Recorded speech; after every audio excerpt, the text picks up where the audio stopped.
So I'm here with Alex Goad. He's the co-founder and designer of the Reef Design Lab. And you're also a sculptor, and let's maybe just start with that. What is your artistic work about?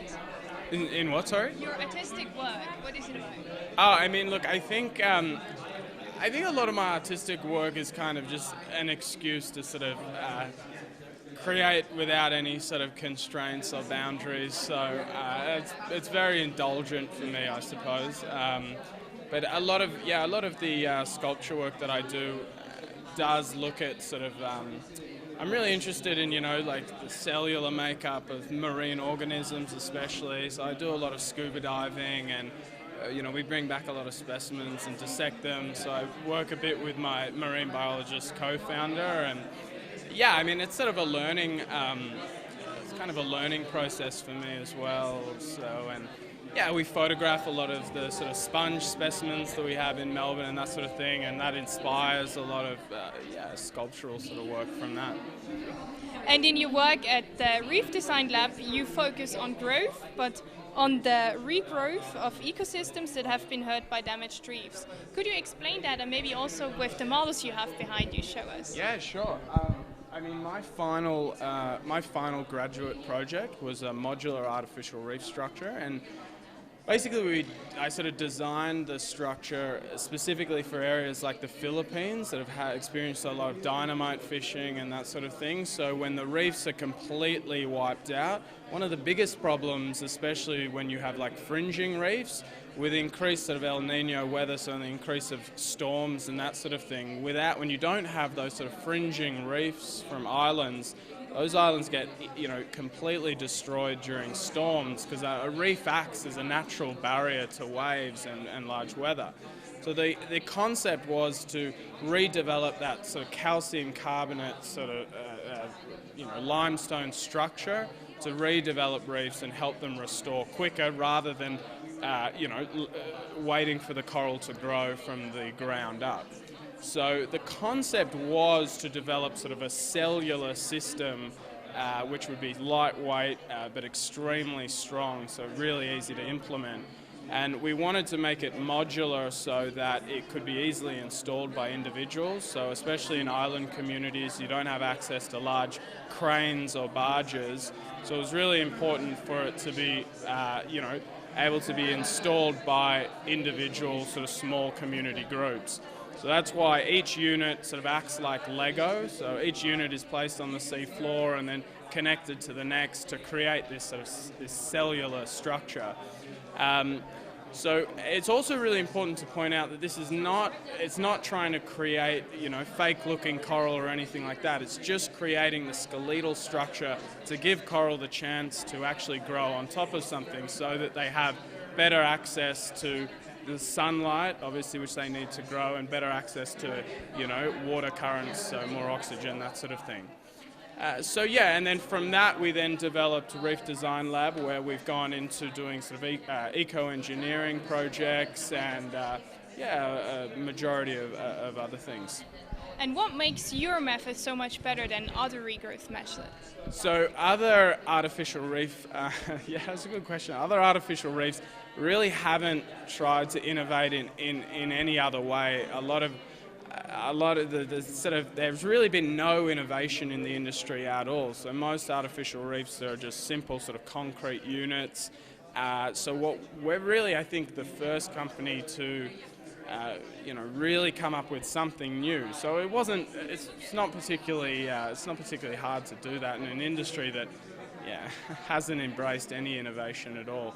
But I think the thing that really sets this product, especially the Mars product, apart from others, is making it modular, so it can be built as big or as small as necessary. There's no restrictions on size. So if you wanted a tall sort of pelagic tower, you could build that. If you wanted a small low-lying reef, you could build that as well. And the concept was that you could build caves and that sort of thing. So I think what really sets it apart is the flexibility of the system.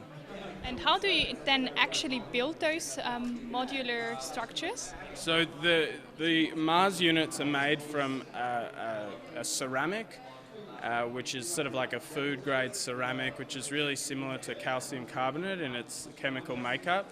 It's also used by a lot of scientists when they're trying to get juvenile corals to grow on the surface of a material. So it's kind of the industry standard for the best material for coral larvae to settle on. And especially when coral larvae can be, incredibly sort of sensitive. So it's been proven to be the best material for that. So we use that material, and then we basically slip cast them so that they're hollow shells. A good example, I think, is this. So we slip cast the ceramic so it's a hollow shell, and then for strength we fill it with marine concrete and composite rebar. So each unit weighs about 20 kilos. But then once you create these huge structures, they can weigh up to tons and tons. So I love the idea of sort of translating, like using the sort of Lego metaphor. It's kind of like putting a Lego structure together underwater. Like, I used a lot of Lego as a kid, so. No, I really, really like the idea. One last question though. I mean, we all know helping something regrow is not actually tackling the actual problem of the destruction of the environmental issue we're facing. Why do you think that people still don't realize that we also need to change our behavior?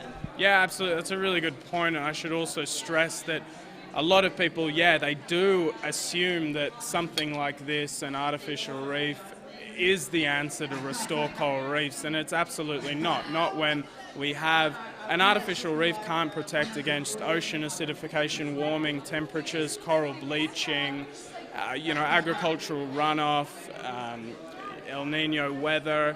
So, pests is another good one. We can't protect these. This is not some sort of magic answer. So I think. Sorry, what was the question again? I got carried away. Well, why people still don't realize that they need to do something about their behavior. Look, I think people do realize. They do realize what's happening, but I think it's just so difficult when, when your everyday life, like driving to work and back, you have to do it, and when you can't see like a physical change in the environment and how what you're doing every day is physically changing the environment, how can you change anything? And I mean also, it's difficult when everyone you work with, your family, everyone you know, all does the same thing. It's kind of like, the small thing that I'm doing is, I think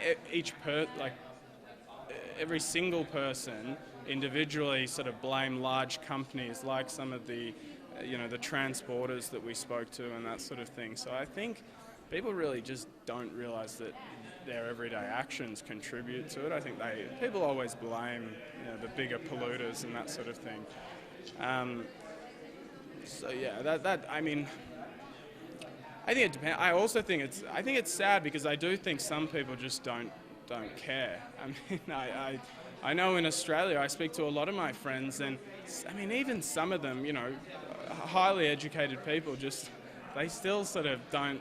They just don't. Some people even don't believe in global warming. They think it's exaggerated and that sort of thing. But it's very frustrating for me in my work because I go diving and I see corals that have bleached. I see the change in the environment over a course of sort of just 3 years. So I think more people maybe need to be exposed to how the environment is changing. I still can't believe people sort of don't understand and don't watch the documentaries, but maybe when you see it in real life, that can provoke change, you would hope. Well, thank you very much. Yeah, no worries.